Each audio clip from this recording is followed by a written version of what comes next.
Rabbi ya Rabbi salimna ya Rabb ya Rabb ya Rabbi salimna Rabbi ya Rabbi ya Rabbi salimna ya Rabb ya Rabb ya Rabbi salimna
Salatu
wabarakatuh.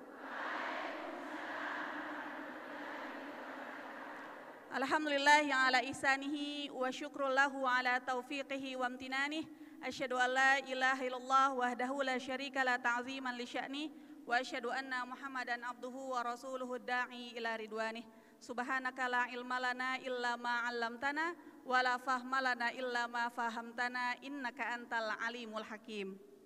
Alhamdulillah, program Lentera Hati kali ini dalam rangka kegiatan Tablik Akbar Majelis Taklim Seprovinsi Gorontalo yang bertemakan dengan spirit Ramadan, kita sucikan hati, eratkan uwah dan kuatkan silaturahim.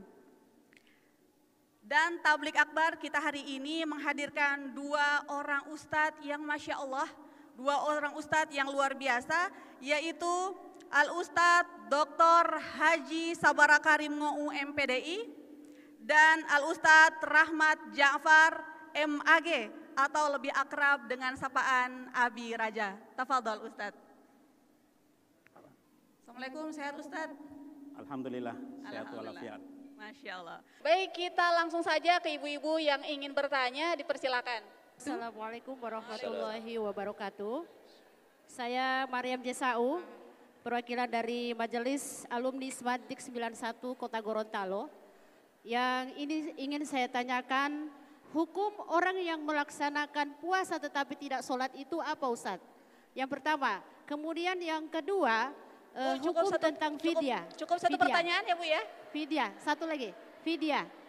Fidyah itu apakah dilaksanakan sebelum Ramadan atau sesudah Ramadan? Demikian, terima kasih. Assalamualaikum warahmatullahi wabarakatuh. Waalaikumsalam. Ya, baik. Sangat menarik Bapak Ibu sekalian yang saya hormati. Dalam syariat yang disyariatkan kepada kita semua, ya, kita tahu yang ada dalam rukun Islam, bahwa perintah sholat itu adalah perintah syariat yang diterima langsung oleh Nabi Muhammad ketika dia melaksanakan Isra. Bagaimana dengan orang yang puasa tapi tidak sholat? Ya, kadang-kadang mudah-mudahan tidak ada di majelis ta'lim ini, yang kadang-kadang kita sudah lebih mengutamakan kepentingan kebutuhan hari raya, kita mengabaikan hal-hal yang mestinya disyariatkan kepada kita. Ketika dia meninggalkan sholat, maka bahkan di dalam hadis dikatakan, man sholata muta'ammidan faqad kafara dihar. Barang siapa meninggalkan sholat dengan sengaja, dia telah kufur nyata. Ya, bagaimana dengan puasanya? Ya kalau dia puasa tidak sholat, ya puasanya diterima, tapi sholatnya yang meninggalkan dia sholat, dia berdosa. Atau sebaliknya, ada orang yang rajin sholat tapi tidak pernah puasa. Sama, karena perintah sholat, perintah zakat, perintah puasa dan perintah haji itu adalah yang disyariatkan kepada kita. Yang ketika itu tidak kita lalaikan atau kita abaikan, maka kita berdosa. Oleh sebab itu Bapak Ibu sekalian yang saya hormati, teristimewa tadi buat Ibu, mestinya di bulan suci Ramadan ini kita bisa lakukan secara bersamaan. Betapa luar biasanya ketika kita melaksanakan ibadah sholat, kita puasa, kita zakat, maka insya Allah nanti di 1 Syawal mereka ini yang pantas mengatakan minal aidina wal faidin. Jadi dia kembali kepada kesucian. Ya, tapi kalau tadi dia mengabaikan sholat, puasa tapi tidak sholat atau sebaliknya, maka apa yang ditinggalkan itu dia berdosa terhadap apa perintah yang dia tinggalkan itu. Kira-kira begitu. Pertanyaan kedua tadi Ustadz, fidyah itu dibayar setelah Ramadan atau sebelum Ramadan? Pas ya, Ramadan fidyah. Fidyah ya. Jadi Bapak Ibu sekalian yang saya hormati, buat mereka yang tidak memiliki kemampuan berpuasa, ya ini bisa nanti dikaji tersendiri. Siapa yang mendapat keringanan itu? Mereka yang dalam keadaan sakit, yang tidak mungkin sakitnya akan sembuh. Yang kedua buat ibu-ibu yang dalam keadaan menyusui atau hamil tua, karena berbahaya ketika dia berpuasa, maka kata Allah dalam Al-Quran, fafidyatun ta'amu miskin. Dia membayar fidyah dengan cara memberikan makan kepada fakir miskin. Berapa nilai yang dia berikan menurut para ulama sebesar apa yang dia makan. Jadi kalau ibu tadi makannya misalnya 1 hari, misalnya buka puasa, sahur, kemudian ada makan malam, ya kalau bisa dinilai misalnya 15.000, 3 kali berarti 45.000 rupiah. Ya 1 kali. Maka senilai itu yang kita fidyakan kepada orang yang berpuasa. Kapan dibayarnya? Boleh dibayar ketika awal Ramadan, ya selama 30 hari, atau boleh kita bagi. Misalnya kita bagi 10 hari ini orang miskin si A, 10 hari berikutnya fakir miskin si B, dan 10 hari berikutnya adalah fakir miskin si C. Itu boleh dilakukan. Baik itu mau menjelang Ramadan atau pada saat kita tiap hari pun itu bisa kita lakukan fidyahnya. Kira-kira begitu. Wallahu a'lam. Masya Allah, insya Allah bermanfaat Ibu ya. Baik, kita kembali ke ibu-ibu yang di tengah. Silakan Ibu. Ya. Assalamualaikum warahmatullahi wabarakatuh. Waalaikumsalam warahmatullahi. Ya, nama saya Rahmiati dari Majelis Taklim Hidayatullah Kecamatan Tilango. Sucikan hati menyambut Ramadan. Barangkali itulah titik dan inti pertemuan hari ini, majelis kita hari ini. Jaminan Allah kepada orang yang memaafkan orang lain adalah surga dan langit yang seluas-luasnya, sebagaimana ayat yang dibacakan tadi oleh pembaca kalam ilahi. Nah, kira-kira apa ancaman yang diberikan oleh Allah kepada orang lain yang berpuasa tapi sampai akhir puasanya tidak memaafkan tetangganya. Nah, dan sampai akhir puasanya juga dia berpuasa tetapi tidak melakukan ibadah, sholat dan menunaikan zakat. Terima kasih. Assalamualaikum warahmatullahi wabarakatuh. Waalaikumsalam warahmatullahi wabarakatuh. Baik Abi Raja, ancaman bagi mereka yang susah sekali memberi maaf, Ubi. Yang sulit sekali memberi maaf. Ancaman bagi orang yang sulit memaafkan. Oh, orang yang tidak mau memaafkan maka semua amal ibadahnya tertolak. Kan ada 2 tadi saya bilang dalam hadis Nabi. Pertama musyrik. Orang musyrik biar jaga sholat, biar mau puasa, haji berkali-kali, tapi kalau masih simpan jimat, semua itu sia-sia. Yang kedua adalah yang bainahu wa baina akhihi syahna, antara dia dengan orang lain punya permusuhan. Dia tidak mau memaafkan dan tidak mau minta maaf. Selama masih bertengkar, tidak mau saling memaafkan, Allah katakan dalam hadis qudsi, Allah katakan kepada malaikat, "Angziru lihadaini hatta yastoliha." Tolong tunda ampunanku kepada kedua orang ini sampai mereka berdamai. Diulang 3 kali. Angziru lihadaini hatta yastoliha. Tunda, tangguhkan ampunan saya untuk mereka sampai mereka berdamai. Itu ancamannya. Jadi tidak akan mendapatkan ampunan dari Allah Subhanahu wa taala. Baik, Masya Allah. Insya Allah bermanfaat Ibu ya. Selanjutnya kami akan kembali. Jangan kemana-mana, tetap di program Lentera Hati. Alhamdulillah, damai di hati.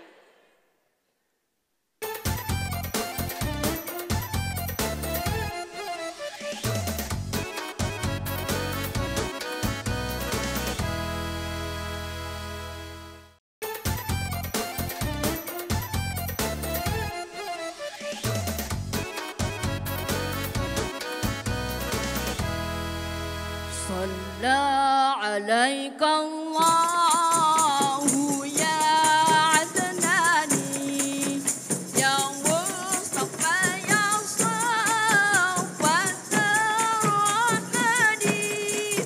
Alhamdulillahi alladzi atani hadza ulama taibal ardani.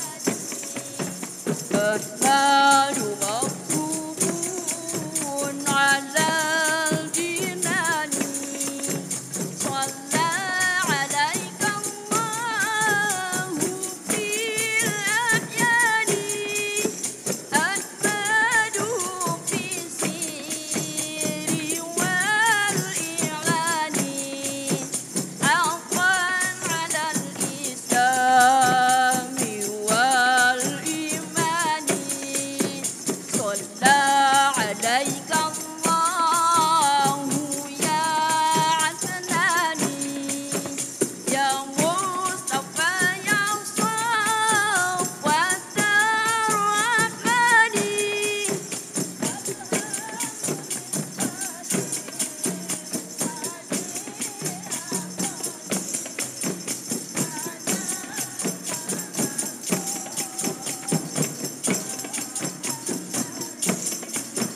أحمده في السير والإعلان حقا على الإسلام والإيمان يا ربنا بالمصطفى العدناني اغفر ذنوبي ثم أصلح شاني صلى عليك الله يا عدناني يا مصطفى يا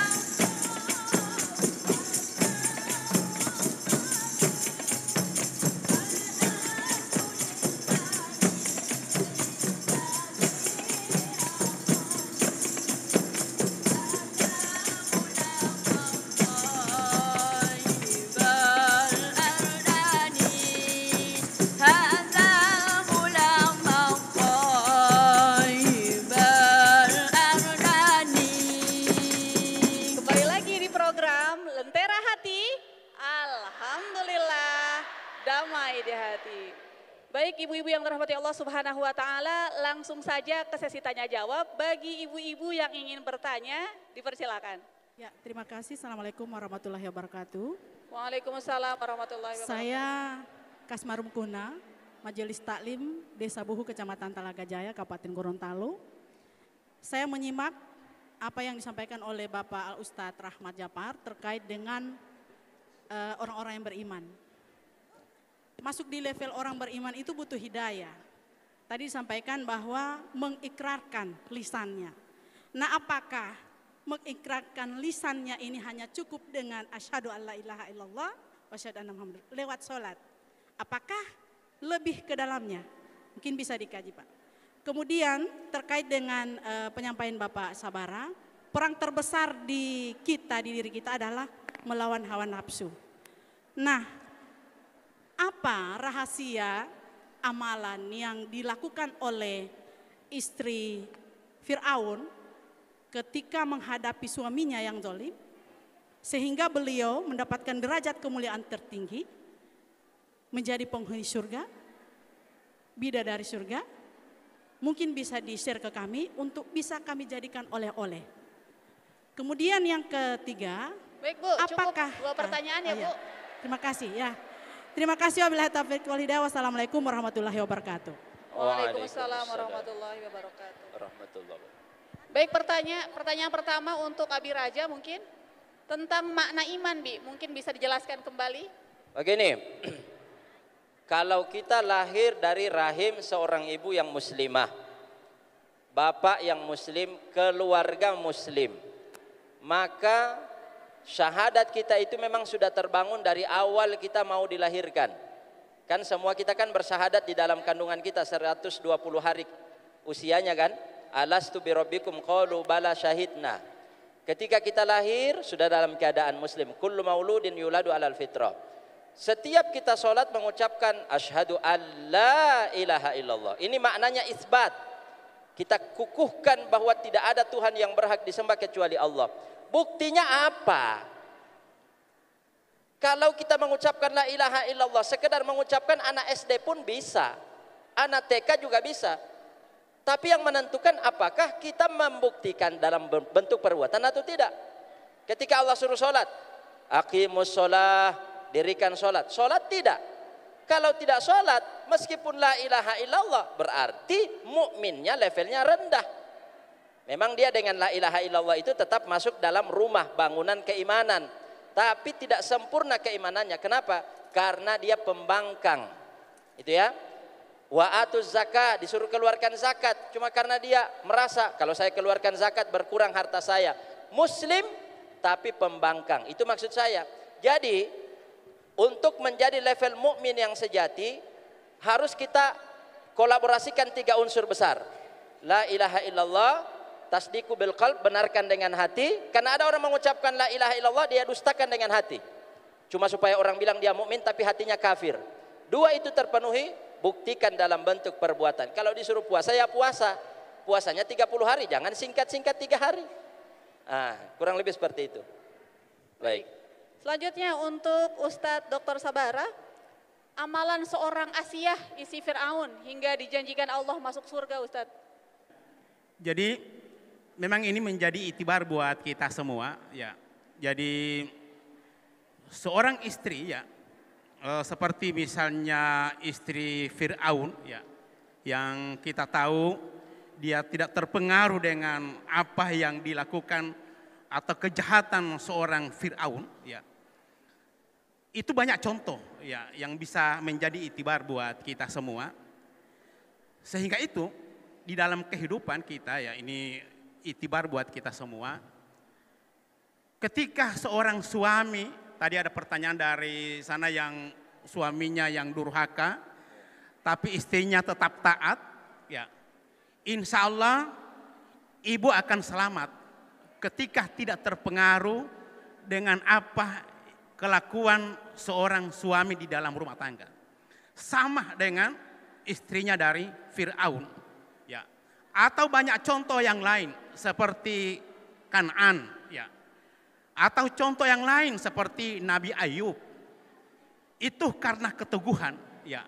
Seorang Nabi Ayub, dia juga tidak terpengaruh dengan istrinya dan dia memaafkan istrinya sama dengan apa yang terjadi pada istri Fir'aun. Maka buat kita semua yang hadir pada ini, karena ini adalah ibu-ibu, mestinya seorang ibu itu adalah menjadikan bahwa ibu itu menjadi pelindung atau penyejuk hati di dalam rumah tangga. Ketika ada suami yang mungkin agak sedikit lalai pada waktu subuh masih tidur mengorok, mestinya ibu yang mengingatkan, walaupun itu adalah tanggung jawab sebagai seorang suami. Maka di dalam kitab rumah tangga itu harus saling mengingatkan antara satu dengan yang lain. Ketika istri yang mungkin lalai dari syariat, suami yang mengingatkan ataupun sebaliknya. Insya Allah itu yang dikatakan Rasulullah, baiti jannati, rumah tanggaku adalah surgaku. Kira-kira begitu. Wallahu alam bisawab. Masya Allah, Ibu, ternyata istri itu harus menjadi alarm, Bu. Masya Allah. Baik, kembali lagi ke sebelah kiri saya. Assalamualaikum warahmatullahi wabarakatuh. Kami dari Majelis Taklim Al-Falah, Kelurahan Padengo, Kecamatan Kabila, Kabupaten Bone Bolango. Ini ada hubungannya Pak Ustadz dengan puasa, dengan kami sebagai kodrat kami sebagai perempuan. Biasanya dalam menghadapi bulan suci Ramadan, kami saya pribadi melaksanakan suntikan KB dengan maksud supaya dalam 1 bulan full puasa saya tidak akan bolong. Pertanyaan saya, kira-kira salah tindakan saya dan apakah saya berdosa? Demikian. Wabillahi taufiqul hidayah. Wassalamualaikum warahmatullahi wabarakatuh. Waalaikumsalam warahmatullahi wabarakatuh. Baik Abi Raja. Ini ibu-ibu saking semangatnya pengen full puasa, akhirnya pakai jalan pintas. Suntik KB aja deh supaya full puasanya. Gimana hukumnya, Bi? Suntik KB berarti supaya tidak keluar darah haid. Baik, para ulama-ulama kontemporer membolehkan hal tersebut karena haid itu adalah salah satu mani, ya, penghalang dia melakukan ibadah. Kalau keluar darah haid maka diharamkan beribadah, sholat dan puasa. Begitu juga dengan menyentuh Al-Quran dan melayani suami. Tapi kalau tidak keluar darah haid, maka ibadahnya tetap jalan. Nah, persoalannya sekarang untuk tidak keluar darah haid dia suntik KB misalnya, atau minum pil penahan atau penunda haid keluar. Apakah boleh? Para ulama kontemporer membolehkan tapi tidak merekomendasikan. Kenapa? Biarkan itu kudrat seorang wanita terjadi setiap bulan. Nanti kalau datang bulan lain diganti, diqadha saja, ya. Jadi boleh, hanya tidak direkomendasikan. Satu, karena bisa berbahaya untuk secara medis, dia berbahaya untuk kesehatan. Itu saja. Masya Allah. Jadi Bu, Ya, hukumnya terima kasih, boleh Bu. tapi Ada di tidak sini. direkomendasikan gitu. Baik, Sini, Bu. ke sebelah kiri Assalamualaikum saya. warahmatullahi wabarakatuh. Ya, terima kasih kesempatan yang diberikan. Alhamdulillah luar biasa. Apakah keutamaan daripada menyongsong bulan suci Ramadan selain apa yang sudah disampaikan oleh ibu-ibu dari Majelis Taklim, yakni yang pertama adalah permintaan maaf terhadap suami, permohonan maaf terhadap sesama, dan lain-lain. Tetapi adakah yang paling utama dalam menyongsong bulan suci Ramadan?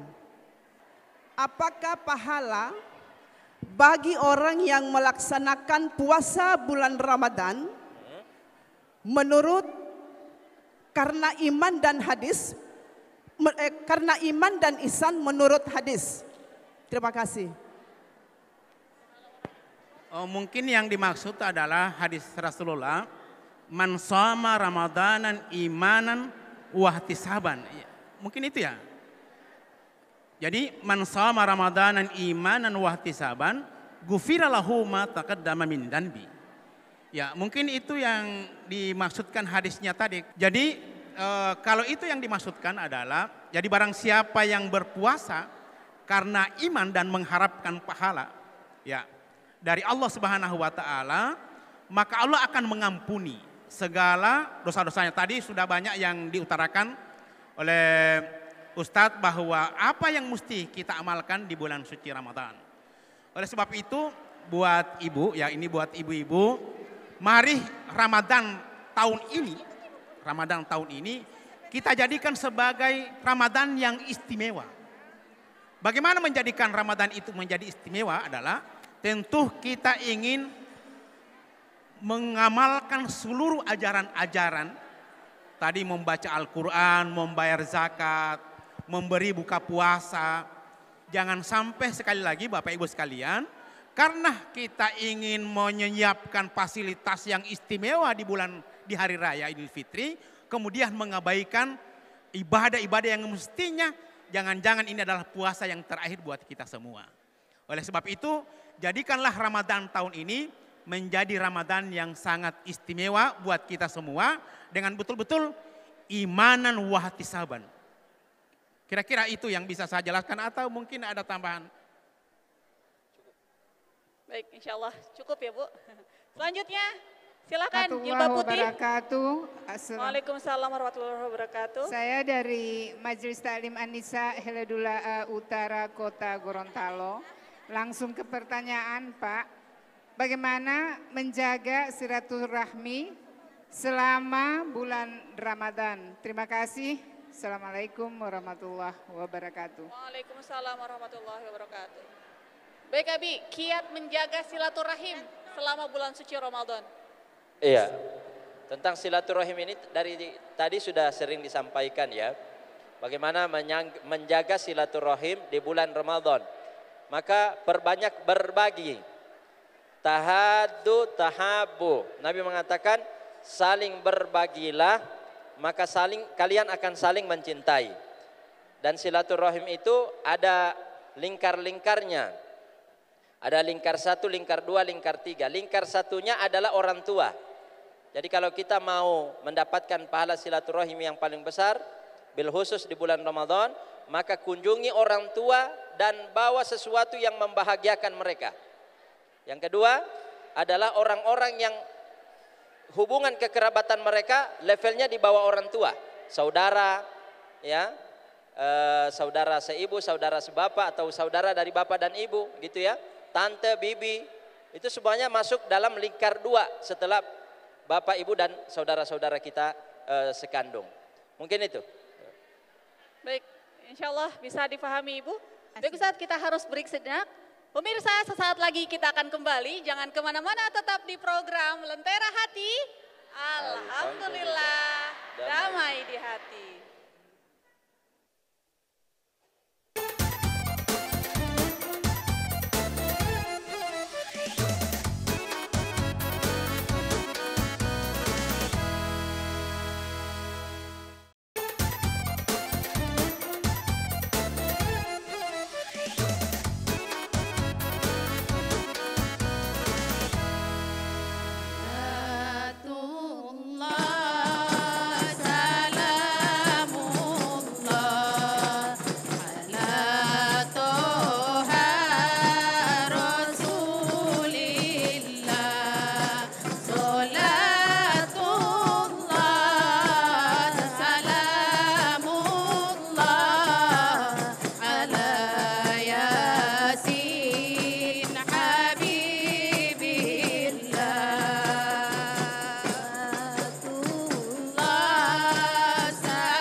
Kembali lagi di program Lentera Hati.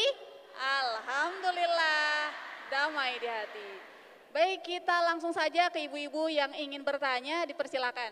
Assalamualaikum warahmatullahi wabarakatuh. Waalaikumsalam.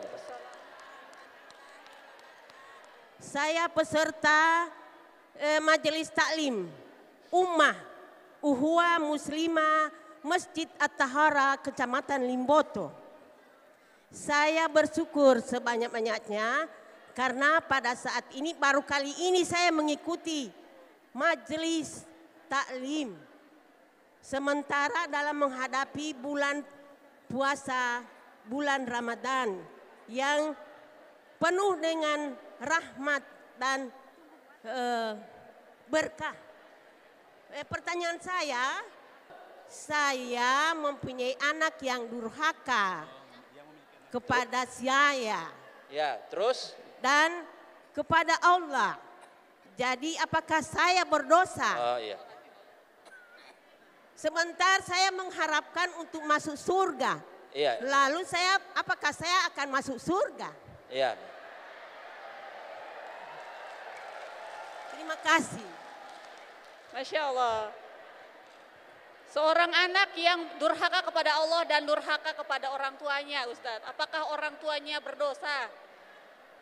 Ya, jadi di dalam hadis Rasulullah SAW, kullu mauludin yuladun alal fitrah, fa'abawahu ala yuwahidani au yunassirani au yumajjisani. Jadi setiap anak yang dilahirkan itu dalam keadaan suci, maka kedua orang tualah yang menjadikan anak itu menjadi Yahudi, Nasrani dan Majusi. Terkait dengan pertanyaan ibu tadi, ya, ketika ibu sudah berusaha, ya, sudah berusaha untuk mendidik anak-anak atau anak ibu menjadi anak yang soleh, tapi dengan kadar atau mungkin dia tidak pernah menghiraukan itu, ibu tidak boleh berlepas tanggung jawab. Ya, seorang ibu itu tidak boleh lepas tanggung jawab, atau seorang bapak juga tidak boleh lepas tanggung jawab. teruslah ibu berdoa. Ya, ini yang dikisahkan seperti tadi Kan'an, tahu Kan'an? Sama dengan persiti. Dia bapaknya Kan'an itu, ya Nabi Nuh. Ya Nabi Nuh adalah seorang nabi, tapi ternyata tidak mampu menyelamatkan anaknya ketika keadaan banjir yang melanda negerinya. Ini juga menjadi ibarat buat kita semua, tapi tentu sebagai orang tua tidak boleh berhenti untuk terus, minimal kalau kita sudah bisa mendidik anak-anak dan mendakwakan, terakhir kita terus berdoa. Dan ketika ibu sudah berusaha melakukan itu, maka anak ini menjadi tentu anak yang durhaka, dan ibu ibadahnya insya Allah yakin kalau itu diniatkan semua karena Allah, ibadahnya ibu akan diterima oleh Allah Subhanahu wa Ta'ala. Tapi sekali lagi, konsep mendidik anak itu mulai dari kandungannya. Ketika kita mengandung, itu sudah dalam konsep pendidikan, seorang ibu sudah harus mendidiknya dengan baik, dengan memberikan suapan atau gizi ataupun makanan yang halal dan thayyibah, dan itu merupakan unsur untuk kita bisa mendidik anak-anak kita menjadi anak yang soleh dan soleha. Kira-kira begitu. Masya Allah, insya Allah bisa difahami Bu ya. Selanjutnya. Assalamualaikum warahmatullahi wabarakatuh. Perkenalkan, nama saya Karsila Uriasi. Kami dari Majelis Taklim Buhu Tawalama, Kecamatan Sumalata, Kabupaten Gorontalo Utara. Pertanyaannya, bagaimana tanggapan Bapak dan Ibu-ibu perkumpulan Majelis Taklim yang hanya menceritakan atau menghibah aib orang? Terima kasih, hanya itu pertanyaan saya. Mohon penjelasan. Terima kasih. Wassalamualaikum warahmatullahi wabarakatuh. Baik, pertanyaan buat Abi Raja. Iya. Rajin. Ini aneh bin ajaib. Ya. Harusnya majelis taklim itu adalah wadah untuk mensucikan hati kita, membersihkan pikiran kita, tidak membicarakan kesalahan dan kekurangan orang. Harusnya seperti itu. Tapi kalau ada majelis taklim yang ada oknum-oknumnya suka menceritakan aib orang, harus dinasehati. Katakan kepadanya bahwa majelis kita adalah majelis ilmu, bukan majelis bangkai. Kenapa? Kalau ada majelis yang menceritakan keburukan dan kekurangan orang, berarti dia masuk dalam ayat Allah. Ayuhibbu ahadukum ayyakula lahma akhihi maitan fakarihtumuhu. Apakah kalian wahai orang yang ada di dalam majelis taklim itu semuanya tidak merasa jijik dengan ada orang di antara kalian memakan bangkai daging saudaranya sendiri? Kira-kira ibu-ibu kalau mendapat lihat ada orang makan bangkai daging yang busuk, jijik tidak? Jijik. Seperti itulah ditamsilkan oleh Allah. Kalau ada majelis taklim, lalu ada oknum, 1-2 orang saling gibah, lalu yang lain mendiamkan dan membiarkan, berarti semuanya sama dengan orang melihat saudaranya makan bangkai daging busuk dan mereka juga membiarkannya. Allahu ta'ala alam bisawab. Nauzubillahi min zalik. Baik, langsung saja ke Bapak, silakan Bapak. Waalaikumsalam warahmatullahi wabarakatuh. Iya. Terima kasih kesempatannya, saya dengan Pak Hamid dari Majelis Ta'lim Ashabul Quran Masjid Al-Munir Tanggidaa, Kelurahan Limbau 1, Kota Gorontalo. Pertanyaannya terkait dengan penggunaan media sosial atau medsos yang saat ini begitu kencang pengaruhnya di antara kita. Bagaimana caranya agar hati kita bijak untuk memilih hal-hal yang lebih bermanfaat daripada yang mudarat. Contoh, begitu kita niat membuka medsos, mencari murotal ataupun ceramah keagamaan, tiba-tiba yang muncul adalah Fajar Set Boy. Akhirnya hati kita tertarik ke hal yang tidak bermanfaat. Kira-kira apa yang harus kita lakukan untuk melawan hati kita tersebut? Termasuk membuat status di media sosial. Alhamdulillah puasa hari ini selesai. Alhamdulillah persiapan buka puasa sudah siap. Foto pisang goreng, foto kue, foto ayam goreng dan seterusnya. Itulah pertanyaan kami. Terima kasih atas pencerahan dari Bapak-Bapak narasumber. Demikian, wassalamualaikum warahmatullahi wabarakatuh. Waalaikumsalam warahmatullahi wabarakatuh. Baik, Ustadz Dr. Sabara tentang kiat dan adab bermedia sosial. Ya, baik. Pertama saya hari ini bangga karena ternyata dari pandangan saya ini hanya ada seorang bidadara dari surga. Ya. Yaitu Bapak ini yang setia, dari sekian ribu hanya ada Bapak seorang yang setia di sini. Mudah-mudahan Bapak nanti bersama seluruh majelis taklim ini nanti berada di surga. Amin. Ya. Ini menjadi PR buat kita semua, Bapak Ibu sekalian. Memang HP ini adalah merupakan teknologi. Tapi sekarang Bapak Ibu sekalian perlu ingin saya sampaikan. Sekarang berapa banyak orang yang menjadi korban daripada HP ini Bapak Ibu sekalian. Kalau Bapak Ibu tidak percaya, mungkin di lembaga pemasyarakatan sekarang penghuninya hampir ada 20% anak-anak menjadi korban daripada HP ini Bapak Ibu sekalian. Tentu ini menjadi penyadaran buat kita semua. Ya, yang kadang-kadang kita memberikan fasilitas ini kepada anak-anak kita karena kita senang, padahal akan merusak mental. Bukan hanya Bapak, saya termasuk gelisah lupa. Karena saya punya cucu-cucu yang luar biasa senangnya ketika menonton. Maka buat kita tentu kalau kita punya HP, boleh kita programmer Bapak Ibu sekalian, boleh kita programmer agar HP itu cukup hanya menyajikan ketika dia mau bisa membuka YouTube ataupun membuka ini, hanya ada misalnya yang sifatnya Islami atau mainan-mainan yang sifatnya Islami. Sekali lagi ini sangat berbahaya buat Bapak Ibu sekalian, bukan hanya saya, mungkin juga Pak Sekda atau kita semua yang hadir di sini sangat gelisah dengan persoalan ini karena begitu banyak korban yang terjadi Bapak Ibu sekalian karena gara-gara media. Tapi ini punya keuntungan juga buat kita semua ketika kita bisa menyampaikan informasi yang dulu kalau ada keluarga kita yang meninggal atau sakit di daerah, dengan berhari-hari kita bisa menyampaikan berita itu. Tapi sekarang dalam waktu yang singkat itu bisa kita ketahui. Tapi tentu dampak negatifnya itu juga sangat luar biasa. Oleh sebab itu tergantung pada kita yang pemakai, yang sering kami istilahkan jadilah kita pengguna media sosial yang punya elegan. Buat ibu-ibu yang sering, mohon maaf, yang sering banyak selfie-selfie, tapi bukan ibu-ibu majelis taklim. Saya sangat berharap Bapak Ibu sekalian, ketika ada persoalan di dalam rumah tangga, jangan coba-coba selalu mengupdate di statusnya, galau tingkat 5. Wah, bisa dibayangkan Bapak Ibu sekalian, ketika ada persoalan rumah tangga kita senangnya menyelesaikannya melalui media sosial, maka itu akan ada tanda-tanda kehancuran buat keluarga itu. Oleh sebab itu ketika ada persoalan tidak usah Bapak Ibu sekalian menyampaikan di media sosial ataupun di status kita baik di Facebook, Instagram dan lain sebagainya.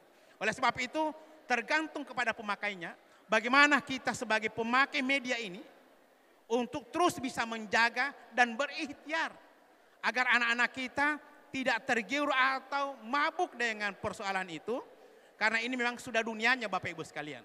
Sehingga itu mari kita semua berhati-hati bagaimana cara mendidik anak-anak kita, cucu-cucu kita agar mereka terhindar daripada bahaya-bahaya yang ditimbulkan oleh media sosial. Baik, Masya Allah. Baik, langsung saja ke ibu-ibu yang sebelah kiri saya. Assalamualaikum warahmatullahi wabarakatuh. Waalaikumsalam. Nama Alifah dari Majelis Taklim Darussalam Kuandang, Gorontalo Utara. Pertanyaannya, Pak Ustadz, apakah muntah dan mencicipi masakan termasuk hal yang membatalkan puasa? Dan bolehkah ibu hamil menyusui membayar fidyah dalam waktu yang berturut-turut? Jadi setelah hamil menyusui, hamil lagi menyusui, hamil lagi menyusui. Terima kasih. Apakah diperbolehkan itu? Assalamualaikum warahmatullahi wabarakatuh. Waalaikumsalam warahmatullahi wabarakatuh. Baik, Abi Raja, ceritanya si ibu ini subur sekali. Setelah hamil menyusui, tahun depannya hamil lagi, menyusui lagi. Nah itu seperti apa Bi kiatnya? Baik. Pertama perlu diketahui bahwa tidak semua boleh membayar fidyah. Yang bayar fidyah itu pada aslinya hanya ada dua. Wa 'alal ladzina yutiqunahu fidyatun ta'amu miskin. Pertama orang yang sudah tua renta, yang tidak mungkin lagi disembuhkan. Orang udah tua tidak mungkin lagi puasa. Satu fidyah. Kemudian yang kedua adalah al-maridul ladzi la yurja bur'uhu. Orang sudah sakit divonis tidak mungkin sembuh lagi. Sekarang ibu hamil dan menyusui, kalau langsung mengambil langkah bayar fidyah, berarti secara tidak langsung dia sedang menyamakan dirinya dengan orang sakit dan tidak mungkin lagi sembuh. Lalu Ustadz, jangan bayar fidyah, tetap mengqadha. Hamil ini tahun ini hamil, tunggu tahun depan melahirkan. Setelah itu tunggu lagi, insya Allah tidak hamil lagi. Ternyata hamil. Terus sampai misalnya dia 3 kali hamil 6 tahun tidak puasa. Nanti diqadha ketika selesai berhenti dari hamil. Tidak lagi produktif, baru silakan dicicil. Tapi dia bilang, Ustadz, anak saya 10, 11, 22 tahun bahkan lebih dari itu tidak puas. Karena sudah banyak dan berat mengerjakan dan faktor usia kita sudah sangat tua dan tidak mungkin lagi mengganti, maka silakan bayar fidyah. Tinggal diakumulasi saja. Tinggal diakumulasi saja. Saya kira itu. Jadi ibu jangan dulu bayar fidyah, solusinya ya. Jangan dulu bayar fidyah, nanti selesaikan hamil semua, baru silakan diakumulasi bayar fidyah. Itu satu. Yang kedua, kalau mengambil pendapat fatwa Ibnu Abbas dan Ibnu Umar, 2 orang sahabat Nabi, ulama fikih dan hadis, mereka berdua langsung membolehkan. Ini tadi saya tekankan tidak bayar fidyah dulu. Tapi kalaupun berat, langsung ambil fatwa bayar fidyah Ustaz. Ada landasannya tidak? Saya jawab ada landasannya. Landasan fatwanya adalah Ibnu Abbas dan Ibnu Umar, 2 sahabat Nabi. Artinya kalau tidak lagi berpuasa dengan membayar fidyah, maka itu sudah cukup karena ada landasannya. Tapi saran saya tidak, karena 4 mazhab sepakat orang hamil menyusui tidak boleh bayar fidyah. Saya kira seperti itu. Allah Ta'ala alam bisawab. Ya, terima kasih Abi. Satu penanya lagi yang di tengah pakai jilbab pink, silakan Ibu. Assalamualaikum warahmatullahi wabarakatuh. Nama saya Eka Setawati, kami dari Majelis Taklim Al-Muhajirin Tuladengi Dungingi. Mohon izin Ustadz, saya mau bertanya, bagaimana hukumnya pengambilan darah guna pemeriksaan kesehatan yang dilakukan saat berpuasa? Terima kasih. Wassalamualaikum warahmatullahi wabarakatuh. Hukum donor darah saat sedang berpuasa itu dibolehkan dan tidak membatalkan puasa jika dia yakin dengan donor darah tidak menjadi lemas tubuhnya. Tapi kalau dengan berdonor darah atau diambil darahnya akan menyebabkan dia lemas, hukumnya tidak sampai membatalkan apalagi haram, tapi hanya sampai pada derajat makruh. Ingat, hanya sampai makruh, tidak membatalkan puasa. Adapun yang berfatwa membatalkan puasa berdasarkan hadis Nabi, aftarul hajimu wal mahjum, batallah puasa orang yang membekam dan berbekam. Yang bekam, tahu berbekam? Kas keluar darah itu, yang bekas keluar darah dengan yang dikeluarkan darahnya sama-sama batal. Itu sudah mansuh, hadisnya sudah terhapus dengan perbuatan Nabi pernah berbekam di siang hari bulan Ramadan. Jadi boleh Bu, secara mutlak.